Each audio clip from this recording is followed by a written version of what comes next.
Hello, esteemed listeners of Premium Times Weekly Podcasts. Your host, Titilope Fadare, is here again. If events of this week were to be made into a movie, I have no doubt it will rival Money Heist in the box office. Oh my!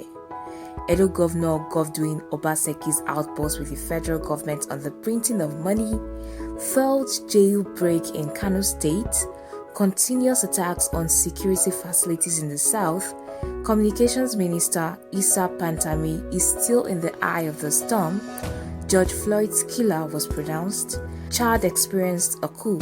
But not to worry, we have something to cheer about.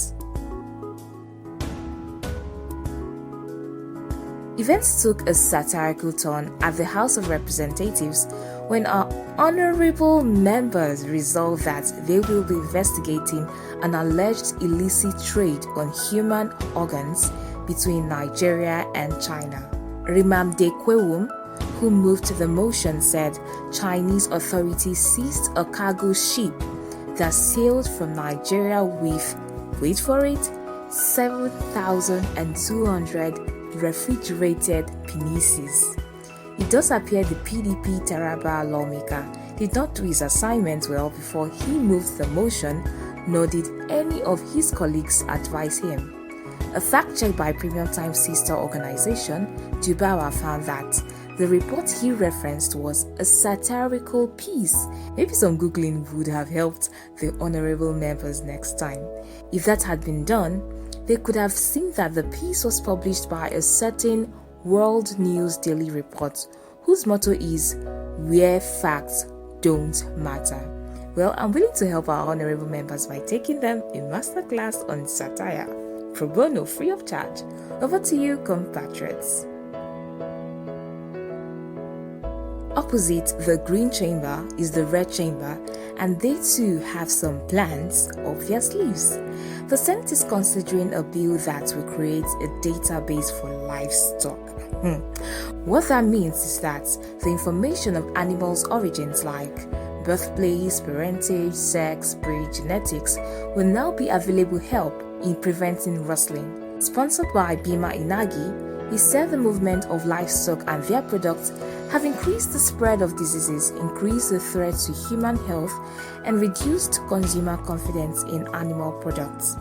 The legislation is aimed at solving the challenge of animal identification and management by establishing the National Livestock Bureau for the purpose of livestock identification, traceability, registration, cattle rustling control, and livestock disease control.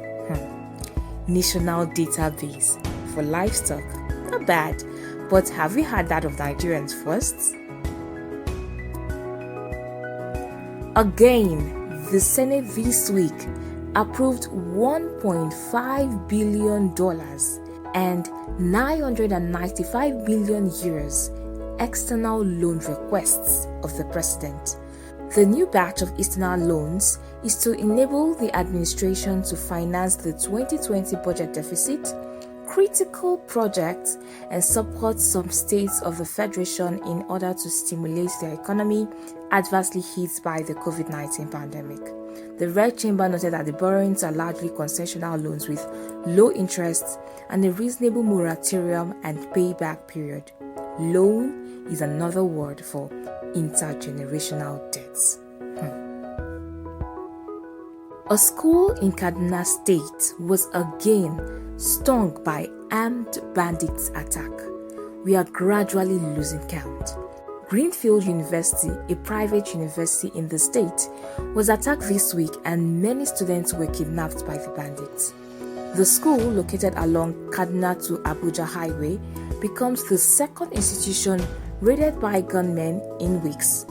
3 of the students have been found dead. Some of those kidnapped in the first raid are still in the hands of their captive. While we are at that, the Nigerian police force invited the publisher of Daily Nigerian newspaper, Jafar Jafar, for questioning. Mr. Jafar was the journalist who published the story of a video filmed by a contractor which indicted a smiling Kano State governor Abdullahi Ganduje stuffing wads of dollars into his overflowing barbariga. Now, the police are on his trail. He's been investigated over a case of criminal conspiracy, defamation, injurious falsehood, and inciting violence. So he was told to appear before a police panel to shed more light on the allegations.